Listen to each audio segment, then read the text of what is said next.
에, 마이크로 건강에 대한 문동성 저자의 책을 읽고 단상을 한번 해보겠습니다. 오늘 돌문화공원 여기서 현교회 피아노 조율을 몇 대 하고, 또 어차피 또 이쪽 지역에 일부러 오기가, 또 단체로 누가 손님들 오면은 또 내가 그런 기회로 할 수 있지만은, 그렇지 않으면은 이렇게 오기가 힘드는 자리에 돌문화공원에 들어가서 누려보려고 했는데 짐이 많아서 입구에서만 촬영을 하고 했는데, 오늘 돌문화공원 안에서 책을 이렇게 읽으면서 누려봤습니다.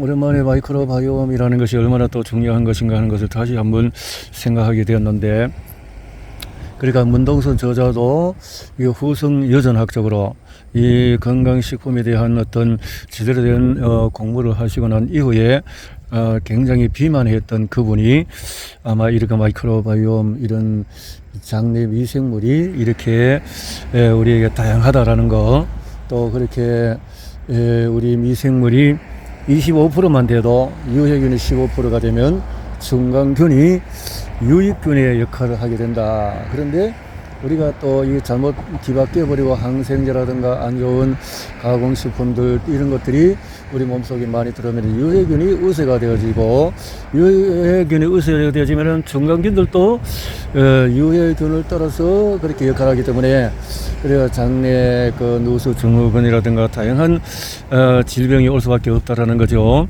그래서 유전자라는 것도 이제까지는 선천성을 많이 강조했지만, 이거는 후천성적으로 장내 미생물이 복구가 되어지고 회복이 되어지고 이렇게 되어지면 후성 유전자 쪽으로 역할을 하게 된다, 건강하게. 그렇기 때문에 그 유전자 쪽으로 안 좋다고 해서 그것을 뭐 잘라낸다, 미리미리 대처하는 것보다도 미리미리 대처하는 그 방법이 장내 미생물을 복구시키는 이 일을, 그러니까 비만이라든가 대사증후군이라든가 다양한 이런 탄수화물의 악영향으로 인슐린 저항성이 오게 된 이런 문제들에 대해서 먼저 해결을 하고 나면은 우리가 후성 유전학적으로 좋은 결과를 낼 수 있다라는 거죠. 장내 미생물에 대한 이제 연구들이 많이 되어지고, 2003년도까지만 해도 게놈을 통해서 우리 인간의 게놈이 2만 한 1000여 가지가 있다고 했는데, 오히려 쥐라든가 다른 어떤 동물들 보면 2만, 3만, 4만 몇천 이렇게까지 되는데, 우리 인간이 이렇게 간단한 줄 몰랐다. 그런데 그 인간의 유전자 2만 1000여 개, 이게 문제가 아니고 90%의 미생물이 더 문제다. 우리 인간은 10%고, 그래서 이 90%의 미생물을 잘 복구시키면은 건강에 큰 도움이 될 수 있다라는 것이죠.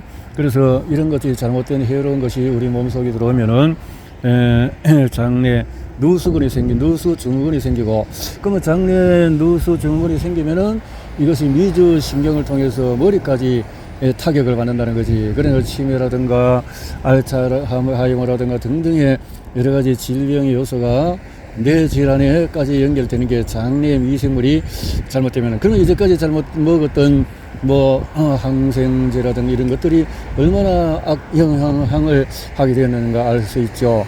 어린아이들이 어릴 때 아직도 면역력도 생기지 않고 장내 미생물도 제대로 복구되지 않은 그 속에서 이런 잘못된 약을 먹었을 때는 아직도 머리 기능도 회복되지 않은 속에서 자폐아가 될 우려가 아주 많다라는 것이 여기서 이렇게 밝혀졌던 아주 중요한 내용들이죠.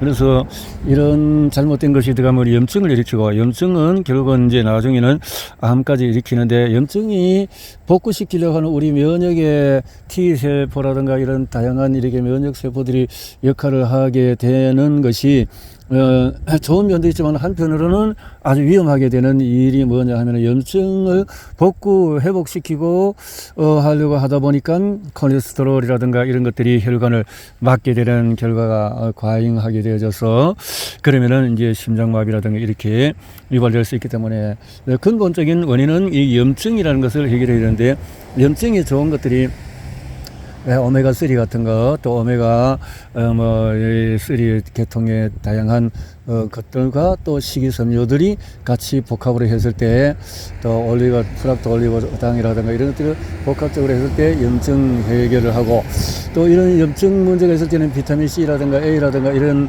비타민 B3라든가 이런 것들이 들어갔을 때, 항염증 역할을 해주기 때문에 도움이 된다. 그래서 다양한 영양소가 필요하게 되어진다는 거죠. 이런 부분들의 공부가 안 되어져 버리면 그냥 단일 제품으로 돈이 뭐 없어서 그럴 수도 있지만 무식하기 때문에 모르기 때문에 그렇게 오히려 더 큰 질환을 가져올 수 있다라는 거죠. 그래서 장은 제2의 뇌다 이렇게 생각을 하고 탄수화물만 그 잘못된 탄수화물도 우리가 소화 흡수도 되고 이게 미생물이라든가 다양한 장내에 세균총이 좋으면은 적당한 그 탄수화물이 들어가도 해결될 수 있고 하는데 그것이 이제 이런 유해균 우세가 되어버릴 때는 탄수화물 특히 글루텐이라든가 밀가루의 글루텐은 아주 장누수 증후군의 죽음이 될 수가 있다라는 거죠. 사람마다 이 차이는 있습니다. 그래서 이런 미생물이 어릴 때 태어나면서 어머니 뱃속에서 자연 분만을 한 어린아이들은 어머니를 통한 그 미생물을 받을 수 있지만은 그렇지 못했을 때는 아주 그 의사의 손길을 통한 미생물을 받기 때문에 이건 유해할 수 있다. 그래서 요즘은 이제 어머니의 이제 산모를 통해서 거즈를 통해서 뇌에 질 내에 이런 유익균을 미리 받아 나왔다가 어린아이가 태어나면 얼굴에 입에 발라주기도 한다라는 거죠. 이렇게까지 미생물이 중요하다는 거죠. 이렇게 미생물을 복구시킬 수 있는 이런 일들이 여기서 마이크로바이옴의 문동성은 의사께서 잘 이렇게 쓰신 것을 생각을 해보고 오늘 여기 누리며 돌문화공원 건너편에 이렇게 좋은 억새풀을 보면서 오늘 단상을 해보았습니다.